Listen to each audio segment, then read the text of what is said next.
This is a special presentation from CBC News.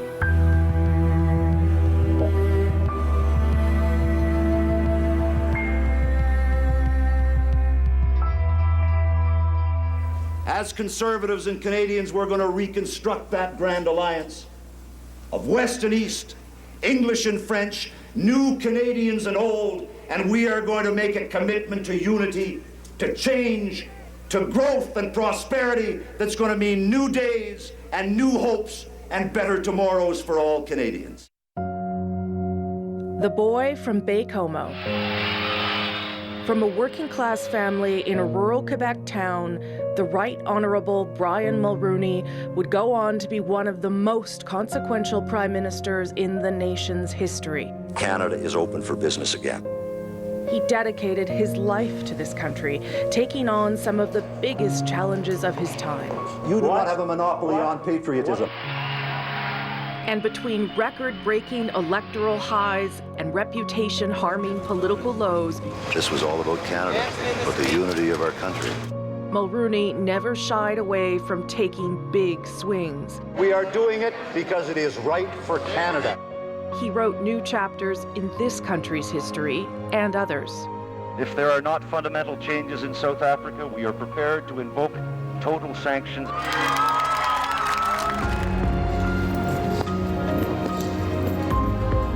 Today, after a week of tributes and personal goodbyes, a final farewell to a prime minister, a father, a grandfather, and a partner of 50 years. In the fullness of time, history and a more reflective nation will tell us whether our hopes for the ultimate success of these policies were in fact realized. This is the state funeral for the Right Honourable Brian Mulroney.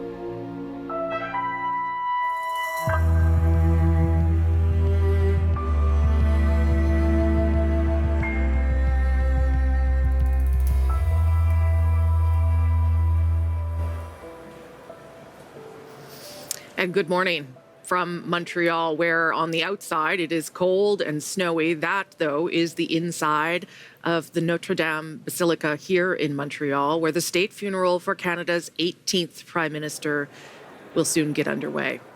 I'm Rosemary Barton. As I said, we are just outside that cathedral where that final farewell will soon begin.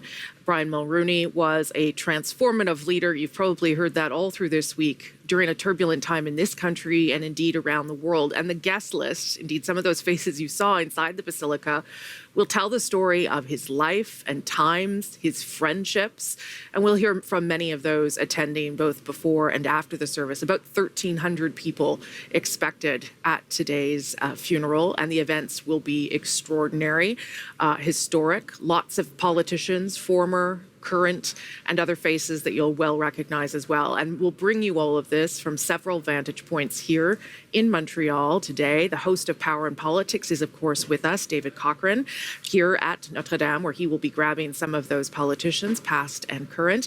Kwabena Oduro is near Palais des Congrès, where the funeral cortege will meet an escort and the honor guard. And our Alison Northcott is at St. Patrick's Basilica, where people have been able to visit the family and pay their respects to the former Prime Minister over the past few days, and where the remarkable events of this day will begin. And so we will start with Alison to get a sense of how that's going to unfold. Alison. Yeah, here at St. Patrick's Basilica, this is a church that Montreal's Irish community and Brian Mulroney's family have deep ties to, and it's where he's been lying in repose here in Montreal over the last couple of days, where his family members have been receiving people from across the country who have come to pay their respects and offer their condolences. This is a CTV News special presentation. We're going to build a brand new party and a brand new country. You had an option, sir. A tremendous moment for Brian Mulroney.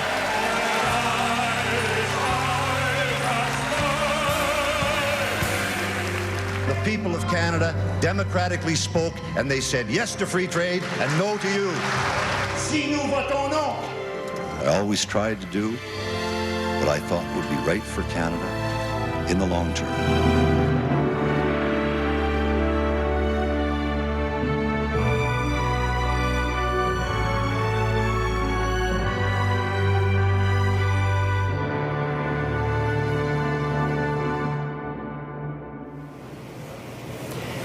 St. Patrick's Basilica in the heart of Montreal, where Irish eyes are smiling on the Right Honourable Brian Mulroney.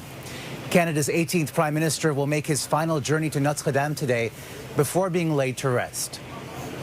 Good morning, everyone, and welcome to the CTV News special, Brian Mulroney, A Life Remembered. I'm Omar Sachedina. We're coming to you live from outside Notre Dame Basilica behind me, a landmark steeped in history, and where friends, family, and dignitaries from across the country and around the world are coming together for the state funeral for the man affectionately known as the boy from Baie-Comeau. Mulroney dreamed big and left a legacy that will live on forever. Let's go back right now live to St. Patrick's Basilica down the road, where Brian Mulroney has been lying in repose for the past 2 days, and where a steady stream of mourners has been sharing their reflections with the Mulroney family. This basilica, about 15 minutes away from where we are at Notre Dame, has always been significant for the Mulroneys and Montrealers of Irish descent. It's where Brian and Mila's son Nick was confirmed, or where Ben got married. And in about an hour and 15 minutes from now, the cortege will leave St. Patrick's to make the journey here to Notre Dame. And here is a map of that route. Now, as we mentioned, this is a journey that typically takes about 15 minutes if you're walking. Once the procession exits St. Patrick's, it will head east along René Lévesque Boulevard, heading south onto Bleury and then onto Rue Notre Dame. A Royal Canadian Mounted Escort, Canadian Armed Forces Escort, and Guard of Honor, Royal Canadian Air Force Band, and RCMP pallbearers will be joining the funeral cortege at the corner of Viger and Jean-Paul Riopel, named after one of Canada's best-known artists. And the funeral is to take place at 11 a.m. Eastern Time. I want to bring in right now CTV's chief political correspondent, Vashi Kapellos, the host of Power Play and Question Period. Vashi, good morning to you. It has been a tremendous week. You were in Ottawa covering that when Brian Mulroney's body was lying in state, and you're hearing such personal stories of what kinds of connections he made with not only dignitaries but also the everyday public. Yeah, it certainly felt this week like we were all lucky to have a front row seat to history kind of unfold in the way that Brian Mulroney is being remembered and recognized for both his personal and political legacy, and I do anticipate that today will really punctuate that sentiment. I have been in awe of the way his family has conducted themselves, standing there hour in and hour out to shake the hands of thousands. In Ottawa alone, 2,000 Canadians went through that line to shake their hands and pay their respects, and I think we'll just see more of that graciousness today, and I feel like, in an odd, sort of ironic way, it's been a real moment of pride for a lot of Canadians to see not only the way he is being remembered, but the way his family is sharing their grief with the rest of us. And you mentioned the word graciousness. I mean, this is a family that has exhibited such grace, such class, at a time when they too are dealing with their own grief, right? This is the loss of a parent is not something you can ever prepare for. But the fact that they're there, hearing the stories, and also engaging with the public. I know you spoke to Ben Mulroney, I've spoken to Mark, and they said that for them it's a real source of solace and comfort to hear these stories of their dad and the lives that he touched throughout the course of his life. This is a live shot from inside Notre Dame Cathedral, where in about a couple of hours that state funeral will begin. We know that in about an hour and 20 minutes, Canada's head of state, the Governor-General, Mary Simon, Her Excellency Mary Simon, will be arriving, followed by the Prime Minister. This is a Global News special presentation.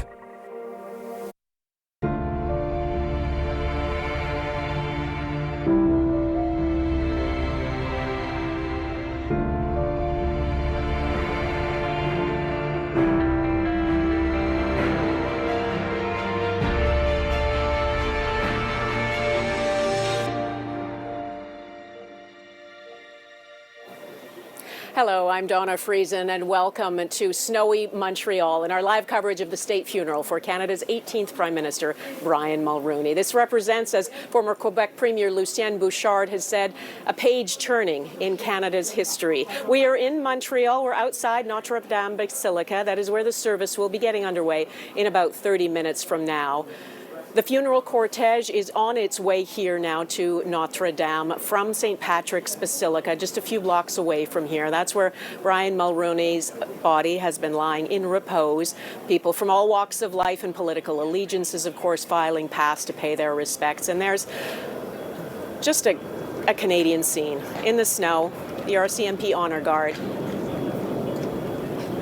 They're part of the cortege escorting the funeral cortege to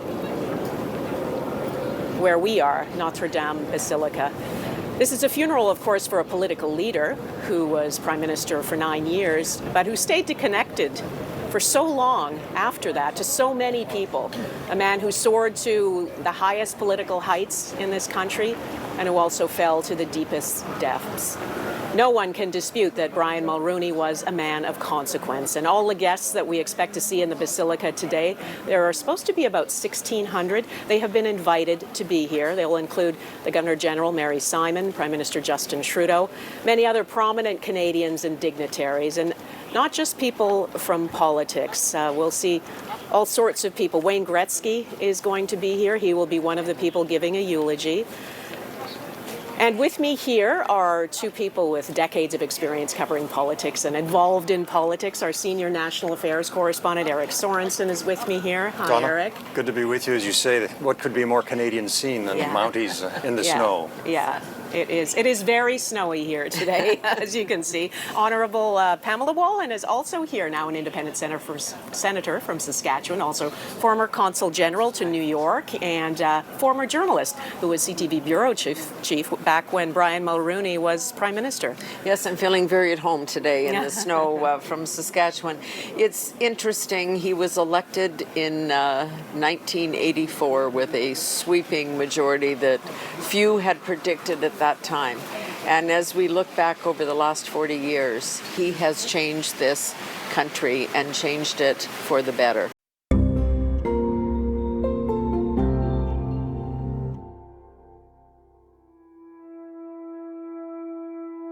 You had an option, sir.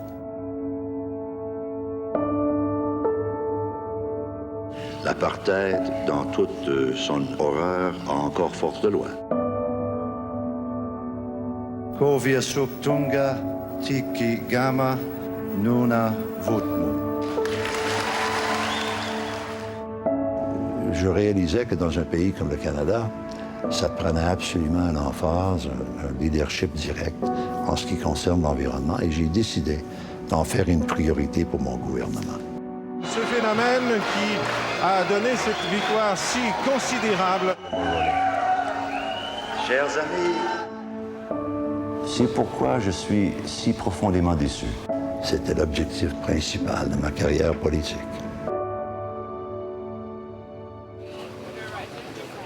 Mesdames et messieurs, bonjour, ici Patrice Roy. Bienvenue à cette émission spéciale entourant les funérailles du 18e Premier ministre du Canada, Brian Mulroney, qui a atteint, vous le savez, des sommets dans sa carrière, des victoires inégalées, des défaites extrêmement douloureuses aussi. On vient de l'entendre parler du lac Meach.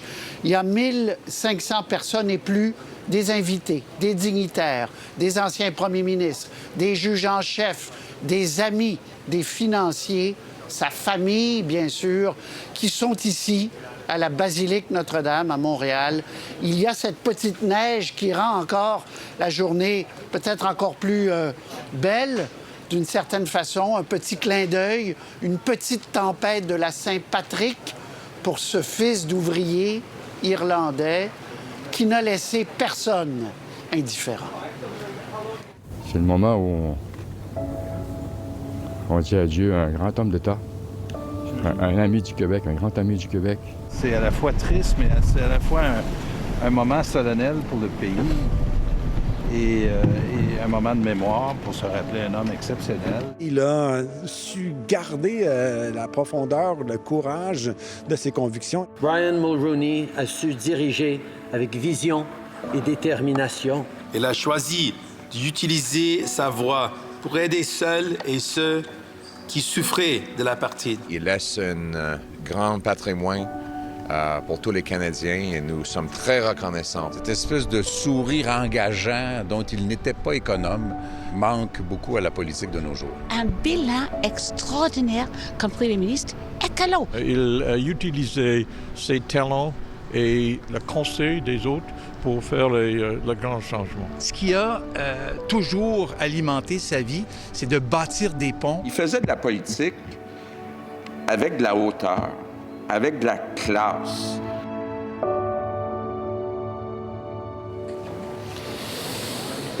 Vous voyez déjà, mesdames et messieurs, ces images à l'intérieur de la cathédrale Notre-Dame, la basilique Notre-Dame. Les invités ont commencé à prendre place. Ça va se dérouler au cours de la prochaine heure. Louis Blouin, qui sera avec nous tout au long de l'émission. Louis, bonjour à vous. Vous êtes sur le parvis de cette magnifique église. Il y a beaucoup de gens déjà à l'intérieur. Il y en aura beaucoup à venir. Les dignitaires vont arriver un peu plus tard.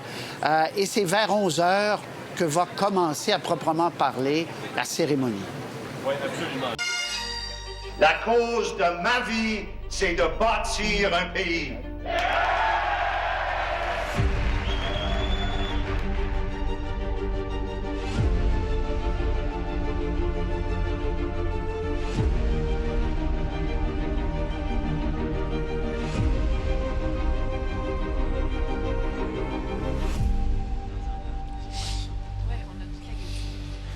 Mesdames, Messieurs, bonjour. Je souhaite la bienvenue aux téléspectateurs de TVA qui se joignent à nous. Vous le voyez, ça se déroule en direct. Le cercueil transportant la dépouille de l'ancien premier ministre Brian Mulroney est transporté par des policiers de la GRC. On s'apprête à quitter la basilique irlandaise Saint-Patrick de Montréal pour ensuite emprunter un très court parcours qui va amener la dépouille de M. Mulroney et la famille à la basilique Notre-Dame où à 11 heures ce matin auront lieu les funérailles d'État du 18e premier ministre du Canada. Je vous le rappelle, je suis en compagnie notamment de Mario Dumont et Emmanuel Latraverse et de toute l'équipe de LCN et de TVA. On voit ces images donc quand même très, très solennelles. Emmanuel, bon, c'est une étape, mais c'est là où, au fond, on se rend compte que c'est un de nos grands là, auquel on s'apprête à rendre hommage une dernière fois. Là. Oui, un des premiers ministres qui aura le plus transformé, qui est un des fondateurs du Canada moderne. Les socles de l'économie canadienne d'aujourd'hui, de la vigueur, de la gestion de l'État, du commerce, de la place du Canada dans le monde, se repose sur ce que lui a réussi à accomplir. Et ça, c'est sans compter qu'on ne peut que regarder ce qu'il a fait sur la scène internationale et se dire c'est l'âge d'or du Canada. Comme force d'influence dans le monde. Et c'est quand même, il faut le souligner là, pour le petit gars de Bécomo, un brusque retour de l'hiver pour ses funérailles aujourd'hui. Vous le voyez derrière nous, Montréal s'est drapé de blanc là, pour rendre hommage à Brian Mulroney et Mario. Montréal s'est déguisé en Bécomo, là, parce que oui, parce que c'est l'hiver aujourd'hui. Sincèrement, c'est aussi un déploiement exceptionnel à Montréal là, de sécurité. Et tout ce qui est politique présent est passé et dans cette basilique protocole également. Déjà arrivé. Mario, Julie Marcoux est en compagnie de l'actuel chef conservateur Pierre Poilievre. Tous les gens, ils ont eu une attitude d'humilité et d'amour envers le Canadien qui voulaient être là pour remercier leur père et leur mari. Ouais, comment ils vous